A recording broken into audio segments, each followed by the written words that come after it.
Bago pa naimbento ang bungee jumping sa New Zealand, may isang adventure sport nang namamayagpag dito noon pang dekada 50. New Zealand ang nag-imbento ng kauna-unahang jet boat sa buong mundo. Isang uri ng bangka na sa sobrang bilis, kaya nitong tumakbo ng hanggang 140 kilometers per hour.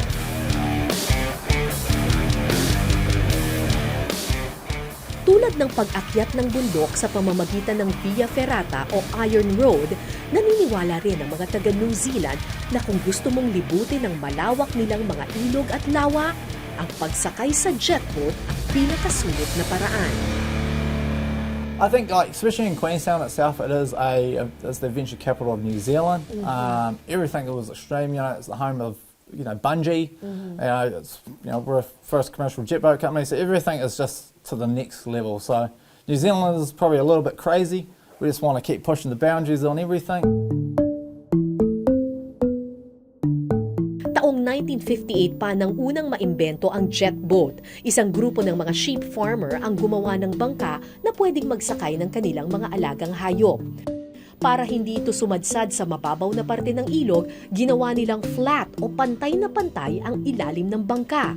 Nag-imbento rin sila ng isang espesyal na klase ng makina. Ganito yung itsura ng pinakaunang jet boat na naimbento dito sa New Zealand way back 1958. Makikita ninyo, gawa pa siya sa kahoy. Kumpara doon sa mga karaniwang mga boats na laging sumasadsad sa ilalim, ang espesyal dito sa jet boat na ito, flat yung kanyang ilalim. So halos hindi siya sumasadsad. Tapos kung yung ibang mga yate, yung mga boats, karaniwan yung kanilang engine at iba't ibang aparato ay nasa ilalim mismo ng boat. Ito, taran! Nandun siya mismo sa loob ng jet boat. Now, 60 years later, in-upgrade na nila itong technology na ito mula sa kahoy, aluminum na ngayon yung ginagamit para sa K-jet. Pero yung principle ng pagpapropel ng jet, ng boat jet, ng jet boat ay halos pareho pa rin naman. Yun nga lang, talagang ni-level up at in-upgrade na nila. Kung dati, ang kaya lang makasakay doon sa jet boat ay mga 3-4 na tao. Ngayon, up to 22 people at tignan nyo naman yung makina. Hindi lang isa kundi dalawa. Kaya itong jet boat na ito, this K-jet, can run up to 90 kilometers per hour. Bilis. Ayon kay Todd, ang makina na ginagamit na nila ngayon para sa kanilang mga bangka ay pareho na ng makina ng mga helicopter. You use this in helicopters? So this has come out of a helicopter. This is out of And then you put it in a boat? We've put it into a boat. So this is 1,300 horsepower. So rightly we should be able to be pushing, we push out about 140 miles an hour.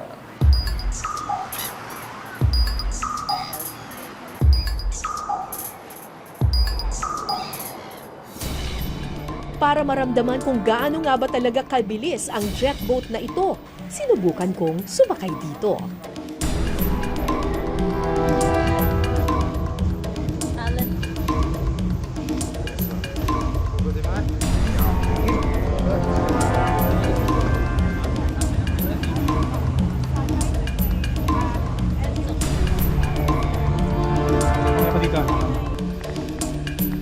Sa simula, halos wala itong pinag-iba sa mga speedboat na nasakyan ko na noon.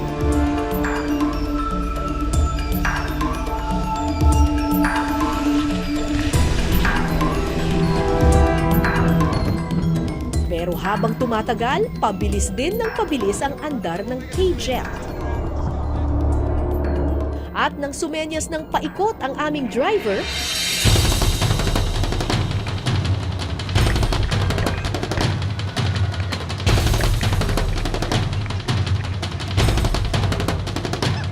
sa lakas ng makina at bilis ng arangkada, kaya nitong umikot ng 360 degrees.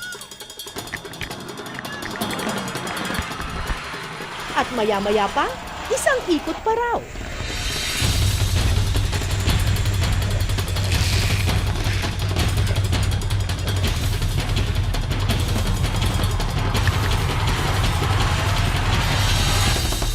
May habang 45 kilometers ang kabuuang haba ng Lake Wakatipu, Kawarau Bridge at Shotover River sa Queenstown.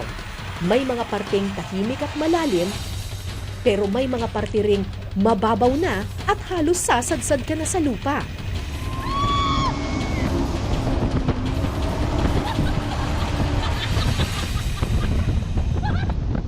Pero dahil nga kakaiba ang disenyo ng jet boat na ito, kaya nitong umandar kahit sobrang babaw ng tubig.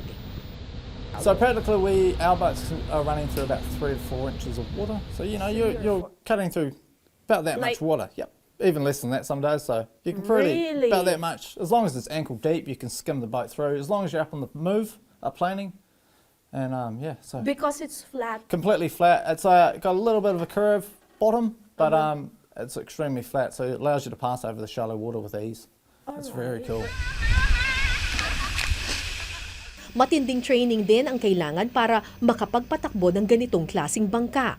When I started, I'd never driven a jet boat. They put me through 50 hours of pretty intense training where we're out on the river driving every day.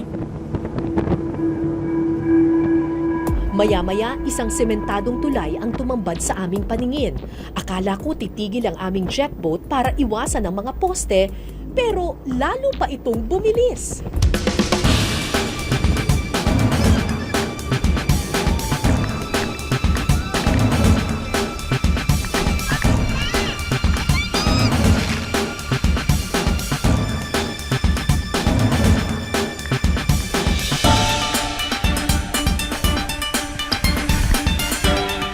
Isang oras kaming nagpaikot-ikot sa mga lawa at ilog ng Queenstown.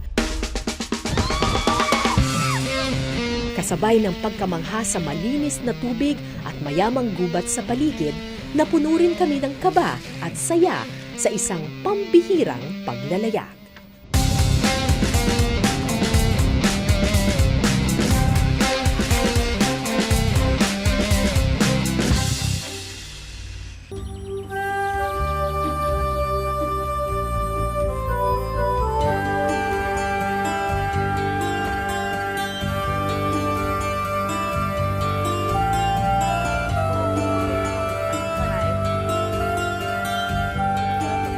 Yeah.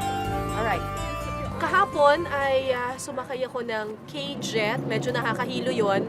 Ngayon, ang sabi nila, hydro attack naman. Ang sasakyan ko ay isang Sea Breacher. Para siyang eroplano na nasa tubig na parang, ang sabi dito ay jumps up to 18 feet out of the water and dives up to 5 feet under the water.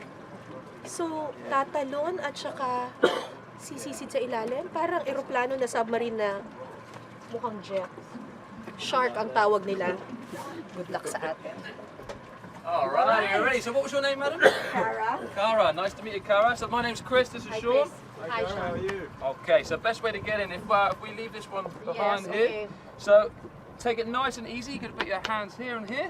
Step up onto here, see that black plate? Aim straight for that with your next step. Okay. Okay? I'm not going to die, okay? Hopefully not. Like this? Perfect. When you stand up, not stand up nice and straight. That's it. And then use the rope to slowly lower yourself down on the rope. That's it. And you want to play either side. So if you need me at all, you just have to give me a tap on the shoulder, okay? That's if you want to speed up or slow down. Go away there, Cara.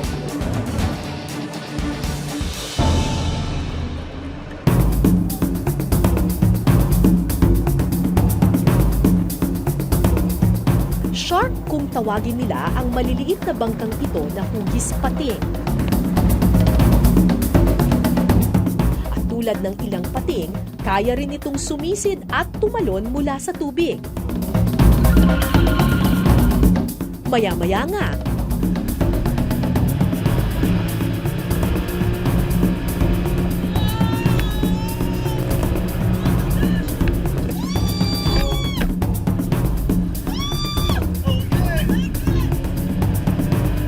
sa loob ng hydro attack shark, pakiramdam mo para kang nakasakay sa isang fighter jet na nagiging submarine.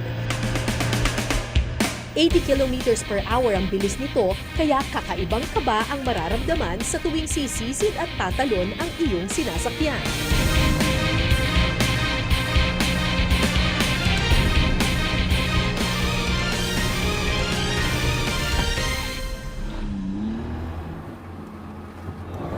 How was that?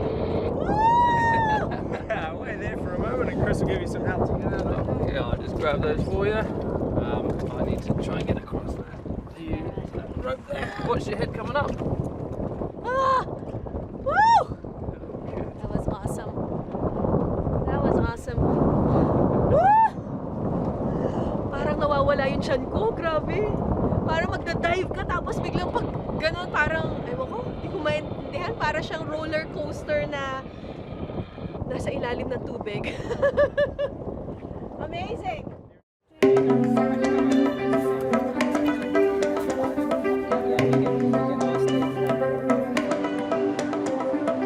Taon-taon, daang libong turista ang bumibisita sa Queenstown, New Zealand para maglayag sa napakaganda nitong mga ilog at lawa.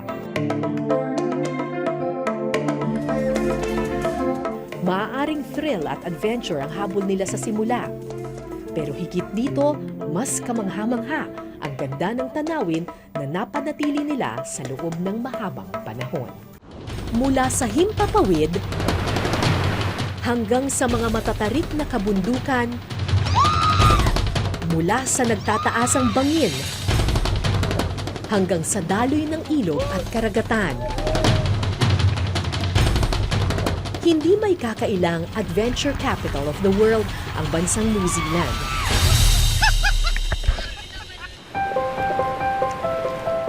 Matagal nang may tunggalian ang turismo at kalikasan. Marami sa mga bansang biniyayaan ng likas yaman ay nayuyurakan sa ngalan ng turismo at kaunlaran. Ito ang nais baguhin ng mga nagsusulong ng ecotourism na higit sa personal na kasiyahan, mas magiging makabuluhan ang turismo kapag napangalagaan ang natural na ganda ng isang lugar.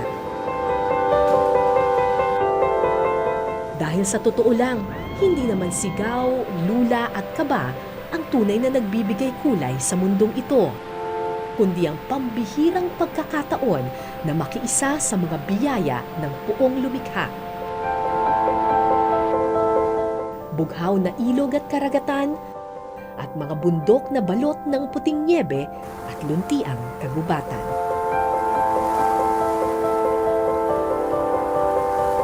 Mula sa New Zealand, ako po si Cara David at ito po ang Eyewitness.